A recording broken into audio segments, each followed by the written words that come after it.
রান্না করেছি পোলাও আর মাংস। এটা পেঁয়াজ পোলাও বলতে পারেন। সাধারণত যে পোলাও আমরা খাই এটা সেই রকম আমি করিনি, শুধু পেঁয়াজ দিয়েই করেছি। তার জন্য নিয়েছি গোবিন্দভোগ চাল। এবার চালটাকে তো ভালো করে ধুতে হবে। ভালো করে চালটাকে ধুয়ে নেব। ধুতে গিয়ে দেখছি চালটার মধ্যে প্রচুর ছোট ছোট ধান রয়েছে। ধোয়ার পর রেখে দিয়েছিলাম 1 ঘন্টা। তারপর সর্ষের তেল তো ব্যবহার এতে করব না, তাই দিলাম রিফাইন তেল আর ঘি।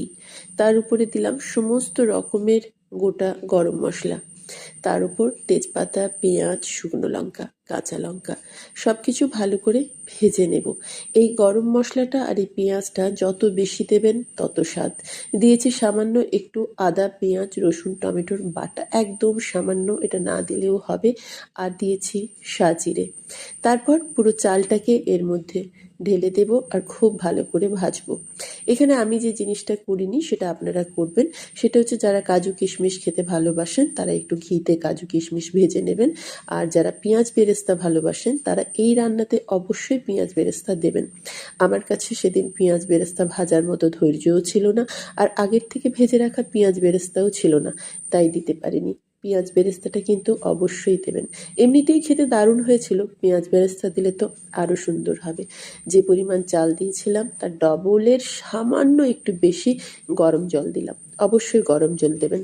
তারপর হাই ফ্লেমে 10 মিনিট, তারপর ঢাকা দিয়ে এবার দেবেন চিনি। চিনিটা কিন্তু প্রথমে দেবেন না, চিনিটা প্রথমে দিলে সেদ্ধ হতে চাইবে না।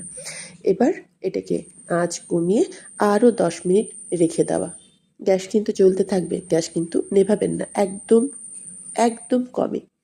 10 মিনিট, আরও 10 মিনিট পর এসে গ্যাসটা অফ করবেন, ভাতটাকে পুরো মিলিয়ে নেবেন, আবারও ঢাকা দেবেন। এবার যখন খাবেন তার আগে এসে দেখবেন বেশ ঝরঝরে হয়ে গেছে। দেখুন ভাতটা কিন্তু এবার সত্যিই ভীষণ ঝরঝরে হয়েছিল। আমি বলে বোঝাতে পারবো না আমাকে যে কি ভালো লেগেছে। আমার মনে হচ্ছে পোলাও করতে অনেক কষ্ট, বিরিয়ানি করতে অনেক কষ্ট, ফ্রাইড রাইস করতে অনেক কষ্ট। এই পেঁয়াজ ভাতটা করতে কিন্তু কোনো কষ্ট নয়।